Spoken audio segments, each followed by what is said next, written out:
A Course in Miracles, Urtext Manuscripts, complete 7-volume combined edition, Volume 2, Part 2, Section 11. What is creation?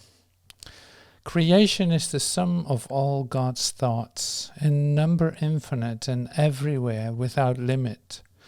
Only love creates and only like itself. There was no time when all that it created was not there. Nor will there be a time when anything that it created suffers any pain. Forever and forever are God's thoughts exactly as they were and as they are, unchanged through time and after time is done. God's thoughts are given all the power that their own Creator has, for He would add to love by its extension. Thus, His Son shares in creation and must therefore share in power to create. What God has willed to be forever one will still be one when time is over, and will not be changed throughout the course of time, remaining as it was before the thought of time began. Creation is the opposite of all illusions, for creation is the truth. Creation is the Holy Son of God, for in creation is His will complete in every aspect, making every part container of the whole. Its oneness is forever guaranteed, inviolate, forever held within His holy will, beyond all possibility of harm, of separation, imperfection, and of any spot upon its sinlessness. We are creation. We, the sons of God, we seem to be discreet and unaware of our eternal unity with Him.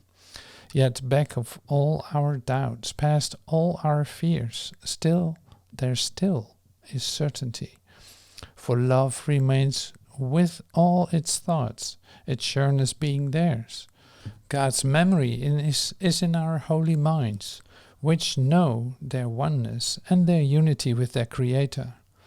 Let our function be only to let this memory return, only to let God's will be done on earth, only to be restored to sanity, and to be but as God created us. Our Father calls to us, we hear His voice, and we forgive creation in the name of its Creator, holiness itself, whose holiness His own creation shares, whose holiness is still a part of us. Lesson 321. Father, my freedom is in You alone.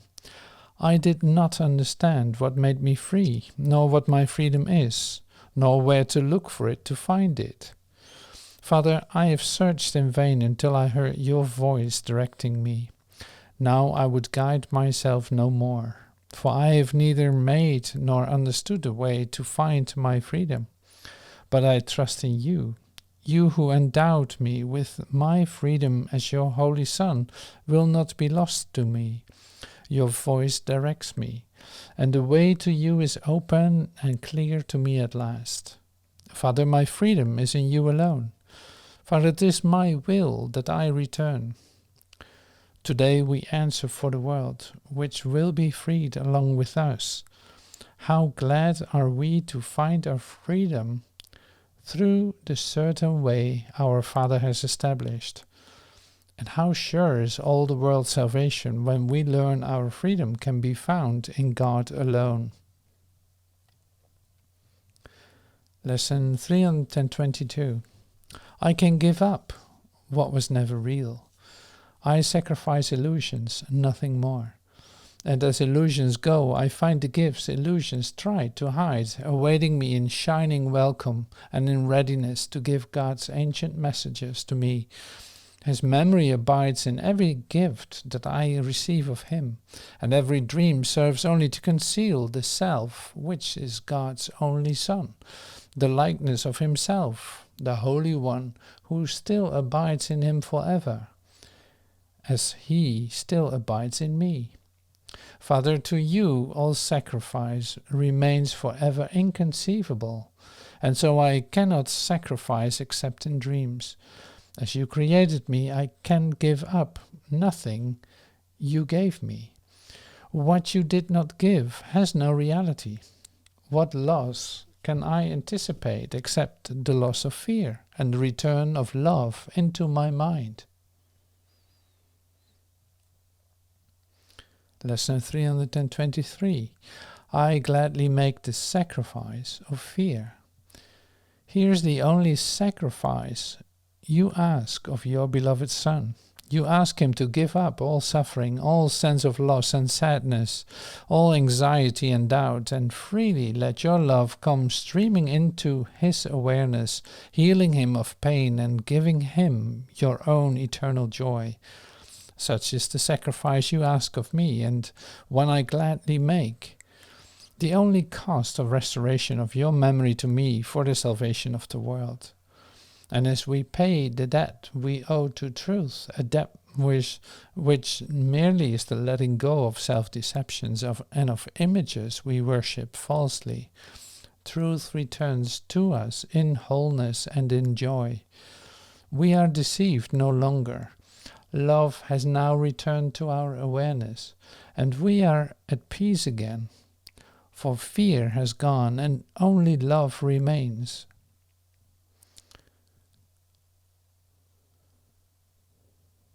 Lesson 324. I merely follow, for I would not lead. Father, you are the one who gave the plan for my salvation to me. You have set the way I am to go, the role to take in every step in my appointed path. I cannot lose the way. I can but choose to wander off a while and then return. Your loving voice will always call me back and guide my feet aright. My brothers all can follow in the way I lead them. Yet I merely follow in the way to you, as you direct me and would have me go. So let us follow one who knows the way. We need not tarry, and we need not stray except an instant from his loving hand. We walk together, for we follow him, and it is he who makes the ending sure and guarantees a safe returning home.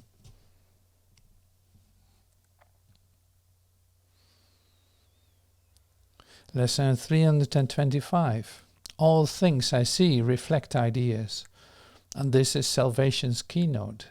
What I see reflects a process in my mind which starts with my idea of what I want. From there the mind makes up an image of the thing the mind desires, judges valuable, and therefore seeks to find. These images are then projected outward, looked upon, esteemed as real and guarded as one's own. From insane wishes comes an insane world. From judgment comes a world condemned.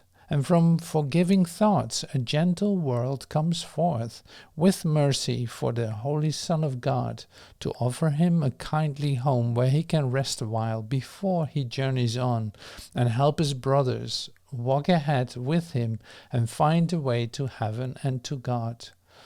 Our Father, your ideas reflect the truth, and mine apart from yours, but make up dreams. Let me behold what only yours reflects, for yours and yours alone establish truth.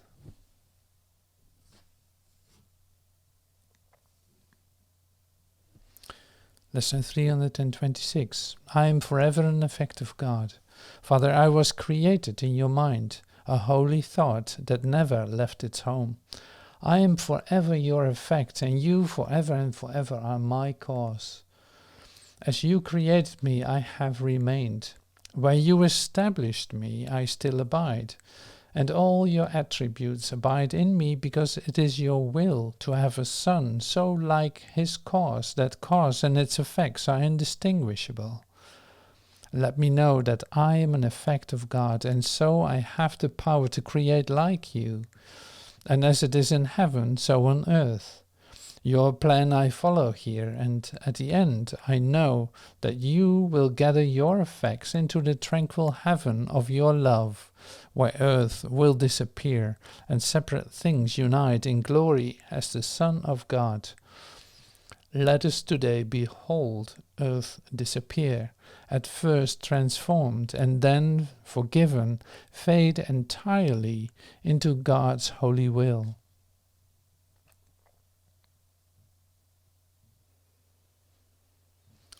Lesson 327. I need but call and you will answer me.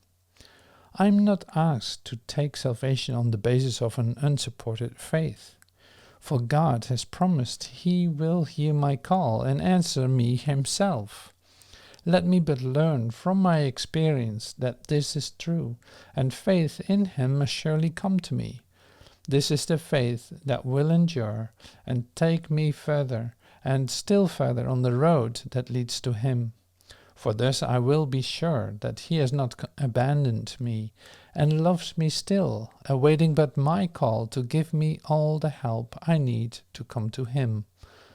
Father, I thank you that your promises will never fail in my experience, if I but test them out. Let me attempt, therefore, to try them and to judge them not. Your word is one with you. You give the means whereby conviction comes, and surely of your abiding love is gained at last.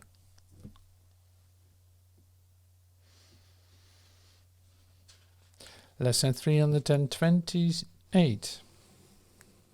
I choose the second place to gain the first.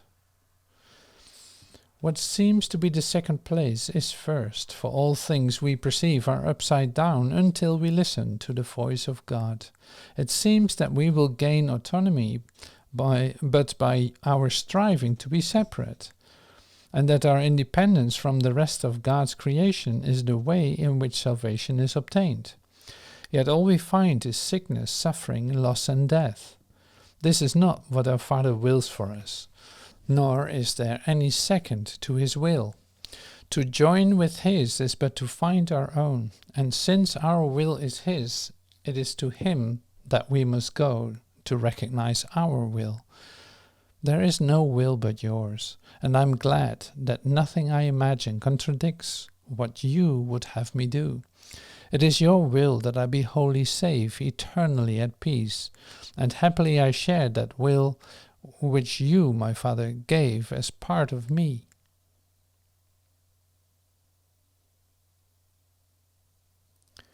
Lesson 329. I have already chosen what you will. Father, I wandered from your will, defied it, broke its laws, and interposed a second will more powerful than yours.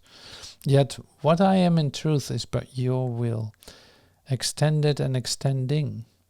This am I, and this will never change.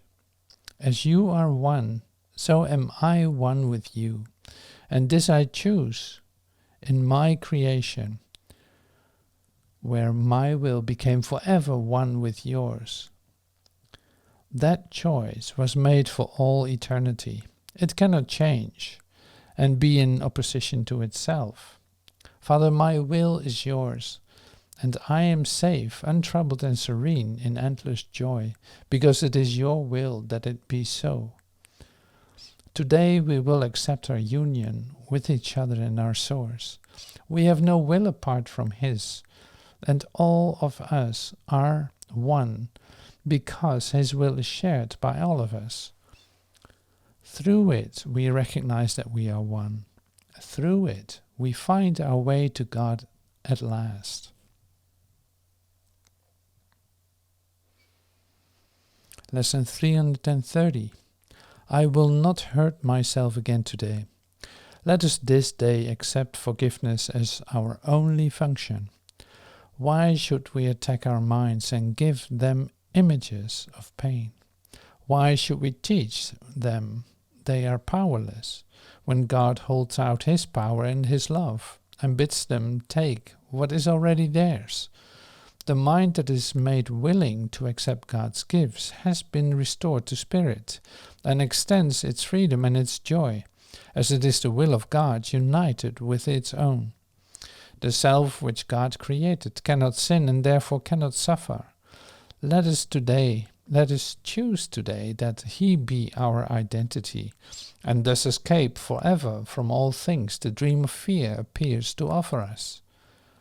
Father, your Son cannot be hurt, and if we think we suffer, we but fail to know our one identity we share with you. We would return to it today, to be made free forever from all our mistakes and to be saved from what we thought we were.